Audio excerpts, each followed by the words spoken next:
নন্দী বা ভৃঙ্গি আসলে কারা? মা শক্তি বা কালীর সঙ্গে তাদের সম্পর্কের কাহিনী অবাক করে। তারা শিবানুজ, মহর্ষি ভৃঙ্গি, মহারাজ নন্দী। কিন্তু কারা তারা? মা শক্তি বা কালীর সঙ্গে তাদের সম্পর্কই বা কী? কাহিনী শুনলে তাজ্জব লাগে।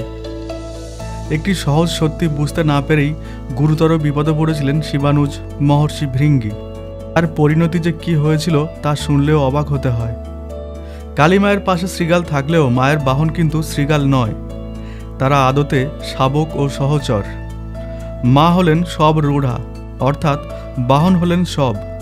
শিবরূপ সব, অর্থাৎ শিব শক্তি হলেন নারী ও পুরুষ তথা এই সমগ্র জগৎ সংসার। তারা অবিচ্ছন্ন, একে অপরের পরিপূরক। শিব আছেন স্থির ধাত্র হয়ে, আর মা সৃষ্টি করে চলেছেন। এটি বুঝতে না পেরে সংকটে পড়েছিলেন শিবানুজ মহর্ষি ভৃঙ্গি। ব্যাপারটি কীরকম, আসা যাক সেই কাহিনীতে। একদা মহর্ষি ভৃঙ্গি শিব এবং শক্তিকে একসঙ্গে দেখে বললেন যে দেবী শক্তি যেন পাশে দাঁড়ান। তিনি তার আরাধ্য মহাদেবকে প্রদক্ষিণ এবং আরাধনা করবেন। স্ত্রীর এহেন অপমানে দেবাদিদেব ক্রোধী হলেন, কিন্তু মহর্ষির ভক্তি ও সেবার কথা স্মরণ করে আরেকবার পরস্পরের অভিন্নতা বোঝানোর জন্য তারা অর্ধনারীশ্বর রূপ পরিগ্রহ করলেন। সে এক অপূর্ব রূপের ছটা। একদিকে তপ্ত কাঞ্চনবর্ণা দেবী গৌরী, আর অপরদিকে দুগ্ধ ফেনার ন্যায় শ্বেত শুভ্র মহেশ্বর। এমন দৃশ্য দেখে মোহিত হয়ে যাওয়াই স্বাভাবিক, কিন্তু শিবানুচর মহর্ষি তখন আপন ভক্তি ও জেদের দ্বারা আচ্ছন্ন। শক্তি আর শিব যে একই, তারা যে পরিপূরক, তা তিনি কিছুতেই মানবেন না। তিনি পুরুষকারে, অর্থাৎ শিবেই অটল। কেবলমাত্র মহেশ্বরই তার আরাধ্য, তাকেই পূজা করবেন তিনি, মাকে নয়। তখন মা বললেন, বেশ, তুমি তাহলে আমাদের মধ্যে থেকে কেবল মহাদেবকে প্রদক্ষিণ করে দেখাও, এ অর্ধনারীশ্বর শরীর ভেদ করে দেখাও। মহর্ষি তৎক্ষণাৎ ভৃঙ্গ অর্থাৎ ভ্রমরের রূপ নিলেন, কিন্তু তারা যে অভেদ্য। ভ্রমর বারবার আঘাত করতে লাগলো অর্ধনারীশ্বর দেহে, কিন্তু তাকে ভেদ করা সম্ভব হলো না। তখন ক্রুদ্ধ দেবী শক্তি তাকে অভিশাপ দিলেন। মাতৃত্বের প্রতি যদি তার এতই অবজ্ঞা, তাহলে মায়ের থেকে পাওয়া যে সমস্ত পেশি স্নেহ তিনি নিয়েছিলেন তা মা তার থেকে হরণ করে নিলেন। বললেন, বরং পিতার হতে পাওয়া হাড় স্নায়ু নিয়ে সে বেঁচে থাকুক।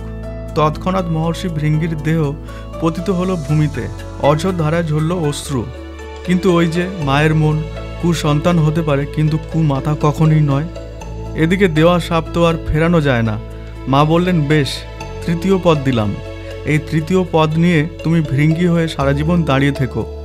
সেভাবেই তিনি পূজিত হন নটরাজ মূর্তিতে। তবে কথিত শিবানুজদের কথা বলতে গেলে সর্বাগ্রে বলতে হয় নন্দী মহারাজের কথা। নন্দী মহারাজ হলেন গণাধিপতি, অর্থাৎ সমগ্র গণের অধিপতি, তাই তিনি মহারাজ। কোনো এককালে স্ত্রীহীন মহর্ষি শিলাদ আপন সন্তান লাভের ইচ্ছায় দেবরাজ ইন্দ্রের তপস্যারত হন। দেবরাজ ইন্দ্র তার তপস্যায় তুষ্ট হয়ে তাকে দেখা দিলেন। তিনি স্বয়ম্ভূ, আপন হতেই সৃষ্ট।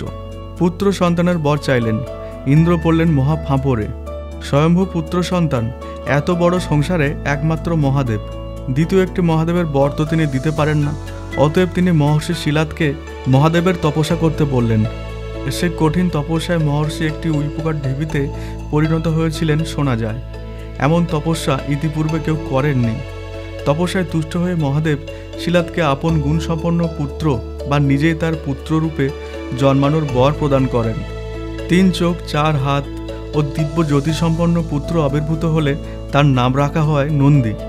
কাল গড়ায় সেই সমস্ত দৈব ভাব সরিয়ে রেখে মানুষের মতো বড় হতে থাকেন নন্দী। বেদশাস্ত্র, অঙ্গ উপাঙ্গ সমস্ত কিছু অধ্যয়নের শেষে মিত্র বরুণ তাকে নিয়ে যান বাকি অধ্যয়ন দেবার জন্য।